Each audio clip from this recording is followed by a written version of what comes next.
अभी आर्य समाज के जिस समूह के साथ अहमदाबाद में हम प्रवृत्त हुए अपनी निवृत्ति के बाद, तो हमने देखा कि वहाँ जो उत्साही सज्जन हैं वो हर बार ये चाहते हैं कि किसी अनाथ आश्रम में जाएं, किसी हॉस्टल में जाएं, किसी कॉलेज में जाएं, किसी यूनिवर्सिटी में जाएं और वहाँ जाके कार्यक्रम करें। तो इस तरह का कार्यक्रम का आयोजन वहाँ भी हो रहा है।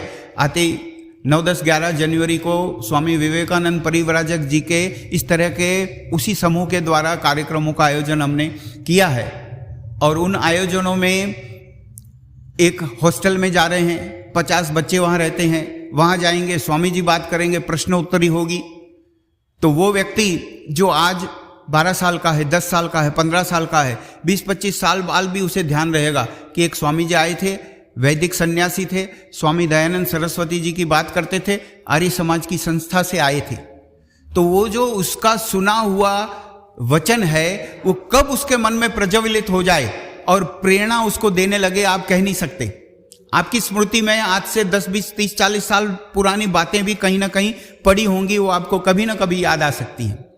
और एक विशेष कार्यक्रम ये हो रहा है जिसकी हम लगे हाथ आपको सूचना दे दें कि एक अंतिम दिन कार्यक्रम 11 जनवरी को हमने इस तरह का रखा है कि जिसमें लोग ऑनलाइन जुड़ेंगे वीडियो कॉन्फ्रेंसिंग के द्वारा, जूम माध्यम से, और वो लोग स्वामी जी के प्रवचन का लाभ लेंगे। सामने तो कुछ 5, 7, 10 लोग ही होंगे। जो मुख्य माध्यम होगा, बड़े से टीवी लगे हुए होंगे, उनके सामने कैमरा, आप अपने मोबाइल पे, कंप्यूटर पे, टैबलेट पे जुड़ के सुन पाएंगे और अंत में जब प्रश्नोत्तरी की बात आए और समय मिले तो प्रश्नोत्तरी भी कर पाएंगे।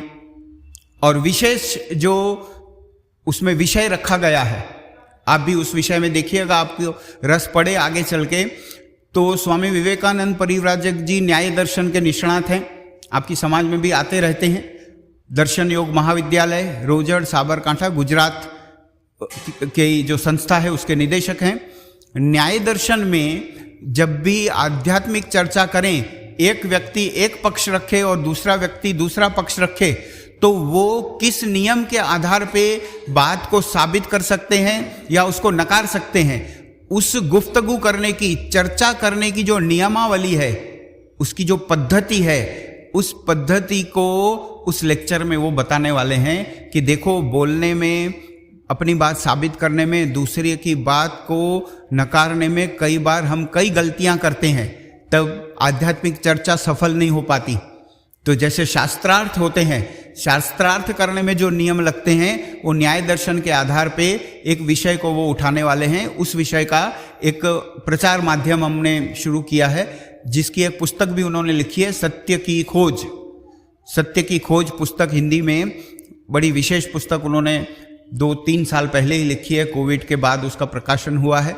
तो उसका भी आप यहाँ समाज के द्वारा लाभ दे सकते हैं।